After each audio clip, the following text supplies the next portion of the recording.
अस्सलाम वालेकुम नाजरीन, मैं हूं बिलाल ज़फ़र। आप देख रहे हैं हमारा कनाडा। हम लोग कनाडा आए हैं पाकिस्तान से परमानेंट रेजिडेंट वीज़ा पर मिड फरवरी में।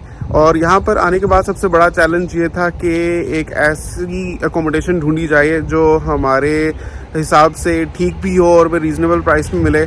अब मैं आपको हमारी अकोमोडेशन दिखाता हूँ, एरिया भी दिखाता हूँ और ये आपको बताता हूँ कि हमें लगा कि 1800 में वन बेड बेसमेंट तो बहुत ही महंगी है।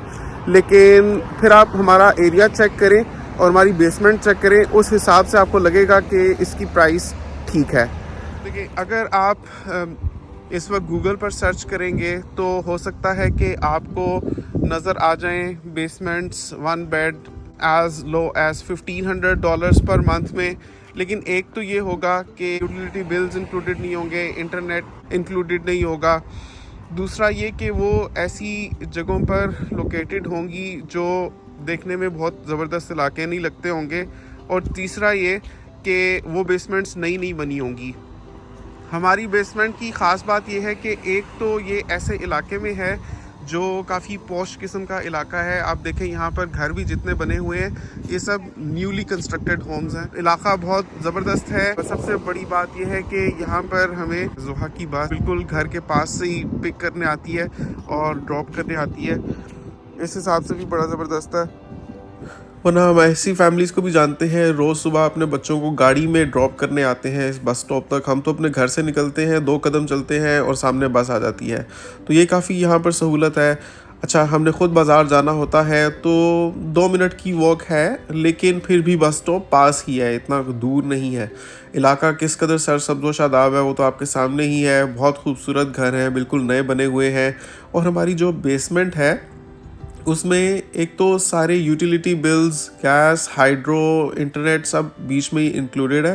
साथ में जो सीढ़ियाँ हैं उनमें भी ऊपर शेड लगा हुआ है कि कभी बर्फ़बारी हो तो अब हमें वो साफ़ करनी नहीं पड़ेगी।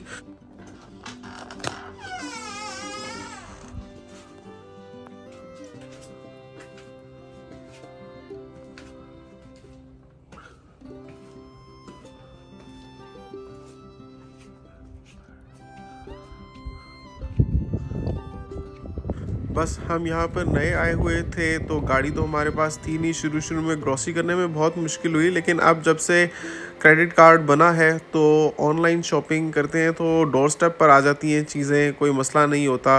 ज़्यादा से ज़्यादा ग्रॉसरी करनी हो या खाने पीने की चीज़ें मंगवानी हो, हर चीज़ घर पर आकर डिलीवर हो जाती है। तो उस हिसाब से भी काफ़ी सहूलत है। घर यहाँ पर जो आप देख रहे हैं वो मैं अपने अंदाज़े के मुताबिक आपको बता सकता हूँ कि एक घर की वर्थ है 1.7 से लेके 2 मिलियंस तक। कुछ घर इससे कम या ज़्यादा भी हो सकते हैं, लेकिन आजकल यही यहाँ पर रेट्स चल रहे हैं प्रॉपर्टी के, मतलब 1.7 to 2 million Canadian dollars. Even though ये टोरंटो नहीं है या ब्रैम्पटन नहीं है जहाँ पर बहुत सारी इंडियन कम्युनिटी आपको मिल जाती है या पाकिस्तानी मिसिसागा में बहुत ज़्यादा है।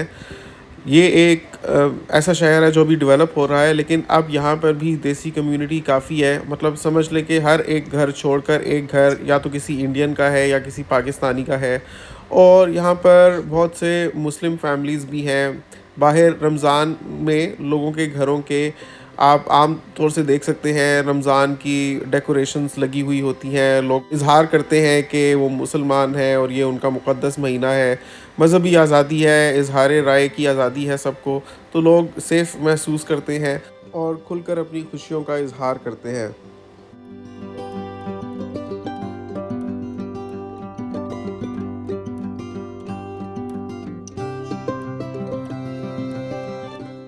तो ये वन बेड अकोमोडेशन हम लोगों ने 1 ईयर की लीज़ पर ली हुई है। कभी इसको छोड़ना होगा तो कॉन्ट्रैक्ट में है कि 2 महीने पहले हमें बताना होगा, तो फिर हम इसको छोड़ सकते हैं। और हमारे पास ऑप्शन है कि इसको हम सब लीज़ कर दें, यानी अगर हम अपनी जगह कोई और टेनेंट्स अरेंज कर सकते हैं तो हम 1 महीने के नोटिस पर या उससे की भी कम पर भी छोड़ सकते हैं।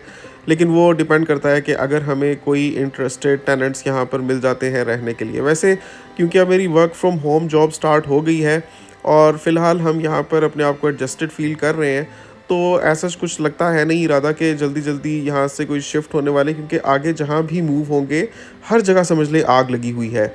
हर जगह जहाँ आप जाएंगे आपको कम से कम 2000 से शुरू होती हुई 1 बेड बेसमेंट अपार्टमेंट भी आप मिलने वाला है, और मुमकिन है कि वहाँ पर इवन यूटिलिटीज़ भी इंक्लूडेड ना हो।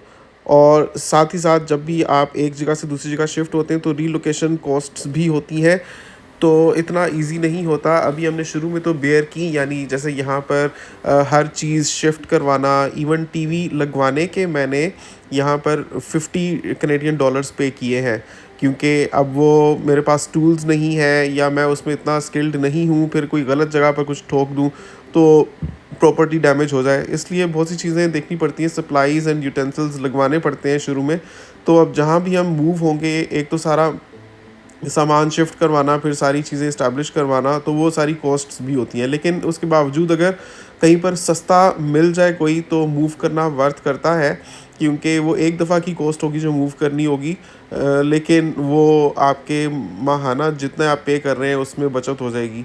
लेकिन मैं आपको ये बताना चाह रहा हूँ कि 1500 की अकोमोडेशन भी आपको मिल जाती है अगर इंटरनेट पर सर्च करें, लेकिन अगर आप जाकर उन घरों को विज़िट करें तो एक तो वो घर बड़े पुराने से हैं, या इलाका ऐसा है कि वहाँ से बस स्टॉप बहुत ही दूर है, इसलिए बहुत सी चीज़ें देखनी पड़ती हैं। फिर मोस्ट इम्पॉर्टेंटली यहाँ पर हमारे ऊपर जो फैमिली है वो भी मुसलमान है, पाकिस्तानी है, और बहुत ही अच्छी डिसेंट फैमिली है हमारी, तो बहुत उनके साथ अच्छी बातचीत गपशप भी होती रहती है, तो दिल लगा रहता है उनका भी और हमारा भी। तो ये सारे फैक्टर्स होते हैं that count toward your decision कि आपको जिस अकोमोडेशन में आए हैं रहना है या वहाँ से शिफ्ट होना है। तो फ़िलहाल के लिए हमारे लिए ये ठीक है, और कभी आपको मैं दिखाऊंगा कि जो दूसरा कमरा है, क्योंकि हमारी ये जो बेसमेंट है इसमें एक कमरा वो है जो हम यूज़ कर रहे हैं, एक और कमरा है जो कमरा इस तरह से है कि उसमें जगह तो है लेकिन साथ में कोई अटैच्ड बाथरूम नहीं है, लेकिन फिर भी ठीक ठाक स्पेस है। तो किसी वीडियो में आपको वो भी दिखाऊंगा, या अगर आप लोग चाहते हैं नेक्स्ट वीडियो में दिखाऊं तो नीचे अभी कमेंट कर दीजिए कि बिलाल भाई दूसरा कमरा दिखाएं, तो मैं आपको वो भी विज़िट करवा दूंगा। क्योंकि अभी जब मेरी work from home job start हो रही है तो मैं प्लान कर रहा हूँ कि उसी साथ वाले कमरे में ही अपना सारा सिस्टम इस्टेब्लिश करूँगा, मतलब कंप्यूटर, कुर्सी वगैरह रखना, अपनी सारी ज़रूरत की चीज़ें। अब दोपहर 1 से लेकर रात 9 बजे तक मुझे एक जगह बैठना है, तो उसको अपने हिसाब से अरेंज या ऑर्गेनाइज़ तो करना ही होगा, तो वो मैं प्लान कर रहा हूँ कि दूसरे वाले कमरे में करूँ। अब वो जो दूसरा वाला कमरा है उसकी एक्सेस लैंडलॉर्ड ने हमें नहीं दी हुई थी, अपने पास ही रखा हुआ था, लेकिन हमने उनसे बात कर ली है कि हमें ये चाहिए होगा, तो वो मान गए हैं उस पर। चले मैं आपको दिखाऊंगा, अगर आपने फरमाइश ये देखना चाहते हैं कि नहीं, नीचे कमेंट करके भी बताएं कि बिलाल भाई दूसरे कमरे का विज़िट करवाएं, तो फिर आपके लिए वो वीडियो भी बना दूंगा। यहाँ पर जो आप देख रहे हैं वो ये है कि हिना पिज़्ज़ा बना रही है। जब से हम लोग कनाडा आए हम लोगों ने एक बार भी पिज़्ज़ा नहीं खाया। पाकिस्तान में तो हम लोग बहुत शौक से खाते थे तहज़ीब बेकर्स का पिज़्ज़ा, बाकी और कहीं का अच्छा नहीं लगता था। यहाँ पर आए तो पिज़्ज़ा शॉप्स तो बहुत सी हैं, लेकिन वही ख़्याल रहता है कि पता नहीं हलाल कहाँ पे है, हराम ना कहीं से हम खा लें। वो चीज़ें पता चलते चलते चलेंगी कि कौन सी हलाल शॉप्स हैं, सेफ़ ऑप्शंस हैं। दूसरी बात ये कि यहाँ जो पिज़्ज़ाज़ मिलते हैं वो पाकिस्तान के मुकाबले में हैं भी बड़े डिफरेंट। पाकिस्तान में तो बड़े देसी स्टाइल का भरा भरा वो मोटा सा पिज़्ज़ा होता है जिसमें स्टफिंग बहुत ज़्यादा होती है, और उसमें मशरूम्स भी होते हैं, बारबेक्यू या चिकन टिक्का भी होता है, और खूब सारा चीज़ डाला हुआ होता है, और बेस पतली सी होती है। यहाँ पर बेस तो पतली होती ही है, एक समझ ले कि जिसको हम पिज़्ज़ा बेस मानते हैं वो वाली बेस यहाँ पर बनाते ही नहीं, इधर रोटी को पिज़्ज़ा बेस कह देते हैं, और उसके ऊपर थोड़ा सा मोज़रेला चीज़ रखा हुआ होता है और 2-4 शिमला मिर्च और टमाटर रखे होते हैं, तो उसको पिज़्ज़ा बना देते हैं। तो हमें ज़रा देसी स्टाइल का पिज़्ज़ा चाहिए होता है जो हमें बाहर से अगर ख़रीदें भी तो भी हमारे मतलब का नहीं होता, और कम से कम $15 से $20 का मिलता है।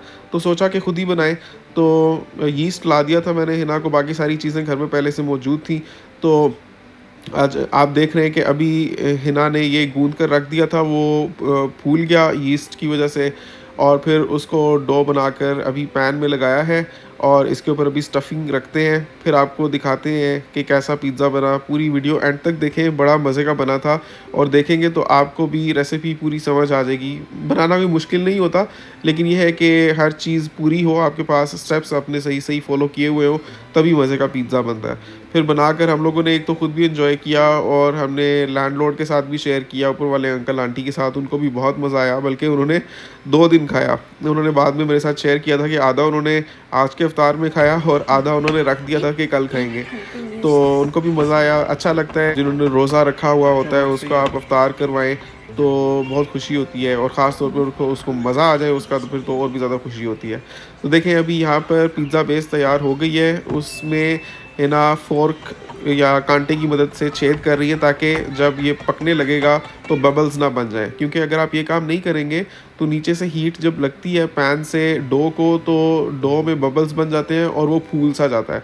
जब तक आप इस तरह से कांटे से सुराख नहीं करेंगे तब तक आपका पिज़्ज़ा एक जगह पर बैठेगा नहीं।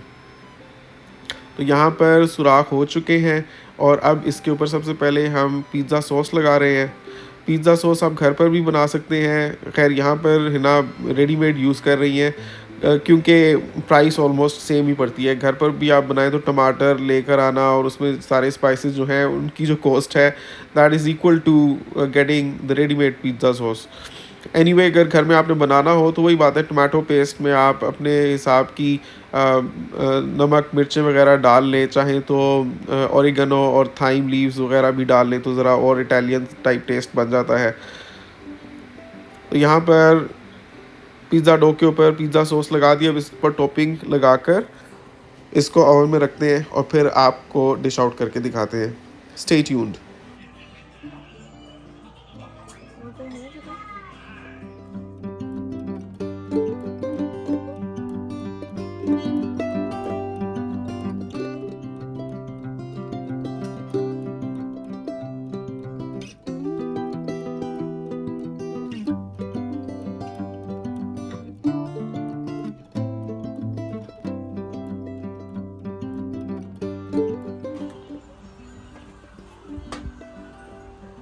जबरदस्त सा बन रहा है। चलें देख के आते हैं।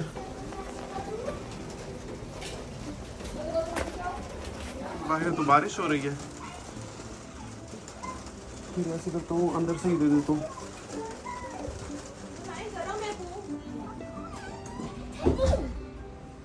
खोलना बाहर की गीली चप्पलें सारी अंदर नहीं, ऊपर नहीं लेके गया मैं।